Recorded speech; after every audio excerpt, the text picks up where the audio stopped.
পাক বলছেন যে হে কম্বল পরিধানকারী, তুমি উঠো রাত্রের কিছু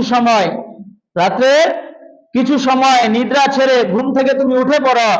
রাত্রের কিছু সময় ঘুম থেকে উঠে তুমি কি করো? এই যে ঘুম থেকে উঠবে সেটা অর্ধেক রাত হোক, অথবা রাত্রে 4/1 হোক, অথবা রাত্রে 4/3 হোক, যতটুকু সম্ভব হয় আর কি। বলতেছে আউজিদ আলাইহি ওয়ারাতিলিল কুরআন তারতিলা, বলছে উঠে এই যে রাত্রিবেলায় তুমি উঠবে, উঠে কি করো?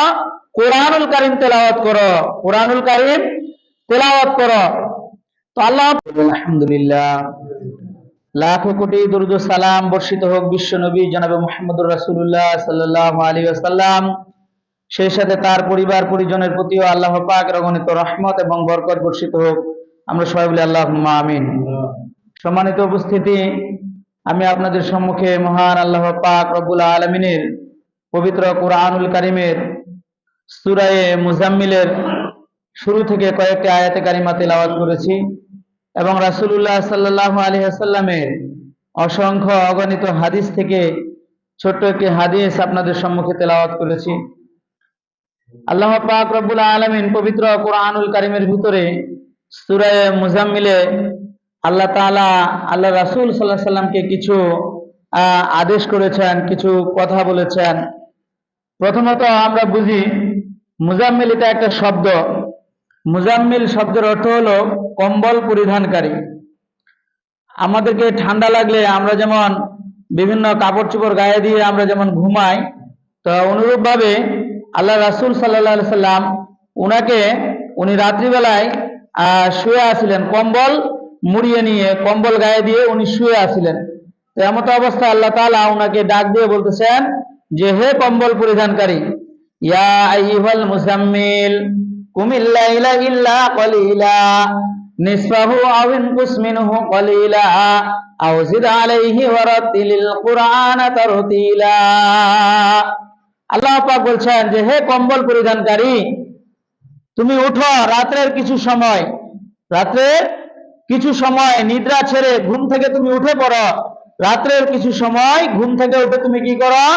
এই যে ঘুম থেকে উঠবে সেটা অর্ধেক রাত হোক, অথবা রাত্রে 4/1 হোক, অথবা রাত্রে 4/3 হোক, যতটুকু সম্ভব হয় আর কি।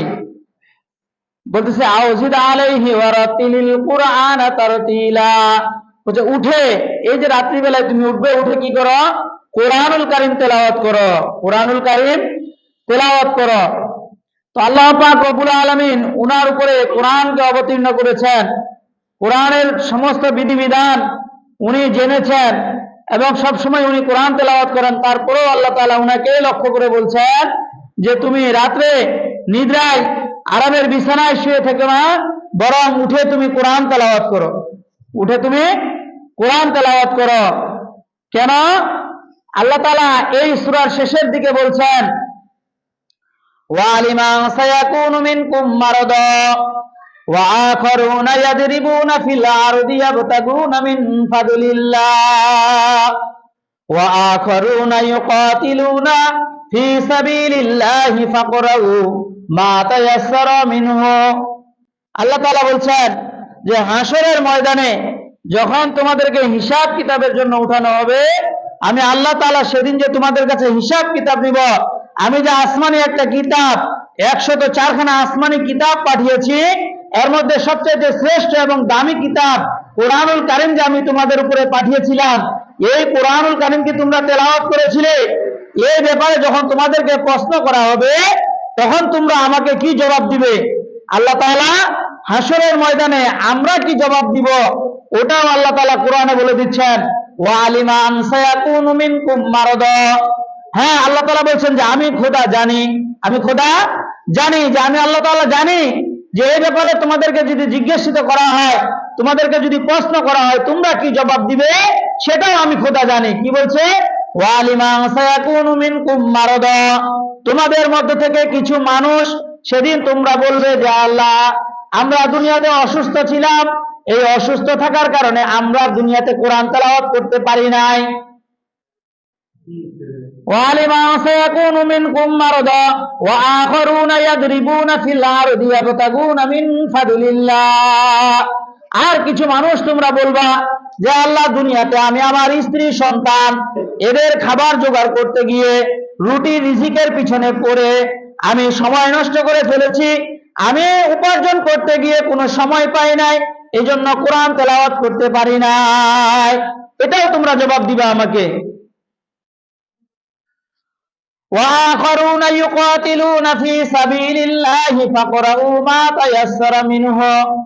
এরপর আল্লাহ তাআলা বলছেন যে আর কিছু মানুষকে যখন জিজ্ঞাসা করা হবে যে তুমি কোরআনকে তেলাওয়াত করো নাই কেন, তখন তোমাদের মধ্যে থেকে কিছু মানুষ তোমরা সেদিন বলবে যে আল্লাহ, দুনিয়াতে আমরা তোমার দিনকে বিজয়ী করার জন্য, ইসলামের ঝান্ডাকে উঁচু করার জন্য, ইসলামের মান সম্মানকে সমুন্নত করার জন্য, তোমার দিনকে বিজয়ী করার জন্য দুনিয়ার এক প্রান্ত থেকে অপর প্রান্ত পর্যন্ত আমরা চষে বেরিয়েছি, আমরা বাতিলের সাথে মোকাবেলা করেছি, আমরা হকের ঝান্ডাকে উঁচু করার জন্য বাতিলের সঙ্গে লড়াই করেছি।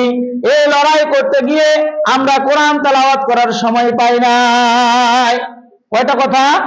একটা, আমরা অসুস্থ ছিলাম এজন্য কোরআন তেলাওয়াত করতে পারি নাই, স্ত্রী সন্তানের খাবার জোগাড় করতে গিয়ে কোরআন তেলাওয়াত করতে পারি নাই, তোমার দ্বীন ইসলামকে বিজয়ী করার জন্য কাফের মুশরিকদের সাথে যুদ্ধে লিপ্ত হয়ে আমরা ব্যস্ত ছিলাম, এজন্য কোরআন তেলাওয়াত করতে পারি নাই। এগুলি তোমরা জবাব দিবে।